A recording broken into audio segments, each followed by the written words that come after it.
Saya harap saudara dan saudari sekalian sihat walafiat.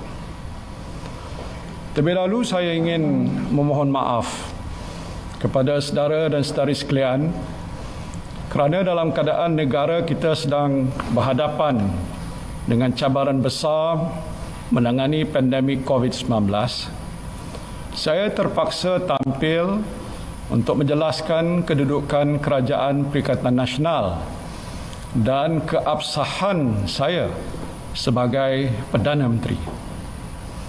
Semalam saya telah menerima warkah daripada Kebawah Duli Yang Maha Mulia Seri Paduka Baginda Yang Di-Pertuan Agong yang memaklumkan kepada saya terdapat 8 orang ahli Parlimen UMNO telah menulis surat kepada Yang di-Pertua Dewan Rakyat bahawa mereka telah menarik sokongan kepada saya. Di dalam warkah ini, Kebawah Duli Yang Maha Mulia Seri Paduka Baginda Yang di-Pertuan Agong telah memetik 2 peruntukan dalam perlembagaan persekutuan. Pertama, perkara 43 2A, iaitu Yang di-Pertuan Agong hendaklah terlebih dahulu melantik sebagai Perdana Menteri untuk mempengusikan jemaah menteri seorang ahli Dewan Rakyat yang pada hematnya mungkin mendapat kepercayaan majoriti ahli Dewan Rakyat itu. Dan kedua, perkara 43(4), iaitu jika Perdana Menteri tidak lagi mendapat kepercayaan majoriti ahli Dewan Rakyat, maka Perdana Menteri hendaklah meletakkan jawatan jemaah menteri, melainkan jika atas permintaannya Parlimen dibubarkan oleh Yang di-Pertuan Agong. Sehubungan itu, saya telah dititah menghadap oleh Kebawah Duli Yang Maha Mulia Seri Paduka Baginda Yang di-Pertuan Agong pada jam 11 pagi hari ini. Dalam majlis menghadap pagi ini, saya telah menyembah maklum kepada Kebawah Duli Yang Maha Mulia Seri Paduka Baginda Yang di-Pertuan Agong bahawa saya telah menerima sejumlah surat akuan daripada ahli-ahli Dewan Rakyat yang meyakinkan saya bahawa saya masih mempunyai kepercayaan majoriti ahli Dewan Rakyat pada masa ini. Sehubungan itu, peletakan jawatan saya di bawah perkara 43(4) Perlembagaan Persekutuan adalah tidak berbangkit. Namun saya juga sedar bahawa kedudukan saya sebagai Perdana Menteri seringkali dipersoalkan.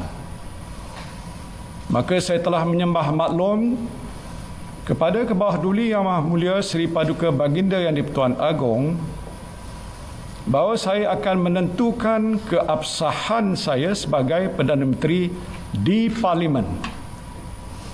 Suatu usul undi percaya kepada saya akan dibentangkan di Dewan Rakyat ketika Dewan Rakyat bersidang pada bulan September. Melalui cara ini, kedudukan saya sebagai Perdana Menteri dan Perikatan Nasional sebagai kerajaan yang memerintah akan dapat ditentukan mengikut lunas undang-undang dan perlembagaan. Alhamdulillah, Kebawah Duli Yang Maha Mulia Seri Paduka Baginda Yang di-Pertuan Agong telah memperkenankan cadangan saya ini.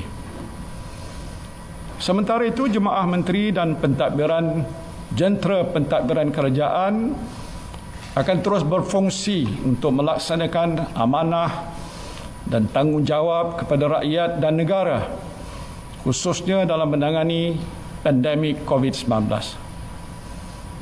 Saya akan memastikan program vaksinasi yang sedang berjalan pada masa ini tidak akan terganggu dan terus dilaksanakan mengikut jadual. Begitu juga bantuan-bantuan yang telah diumumkan oleh kerajaan akan dapat diterima oleh rakyat tanpa sebarang halangan. Saya menyeru kepada semua penjawat awam, khususnya para frontliners, agar terus tabah melaksanakan tugas dan tanggungjawab anda tanpa terganggu dengan kamalat politik yang sengaja dicetuskan oleh pihak-pihak tertentu yang cuba menangguk di air yang keruh.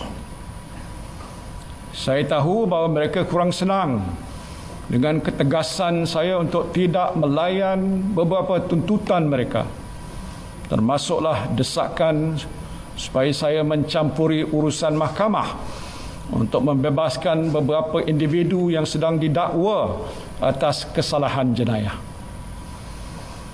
Saya juga telah dituduh menderhaka kepada raja, sedangkan apa yang saya lakukan adalah semata-mata untuk memelihara keluhuran perlembagaan dan mempertahankan kemuliaan institusi raja berperlembagaan. Saya tidak akan mengorbankan prinsip saya dan membelakangi sumpah jawatan saya untuk menunaikan segala kewajipan dengan jujur, menumpahkan taat setia kepada raja dan negara serta memelihara, melindungi dan mempertahankan perlembagaan. Saya doakan agar rakyat dan negara kita terus dilindungi oleh Allah Subhanahu wa taala dan kepadanya lah jua kita berserah. Faiza azamta fatawakkal 'ala Allah. Wabillahi taufiq wal hidayah. Wassalamualaikum warahmatullahi wabarakatuh.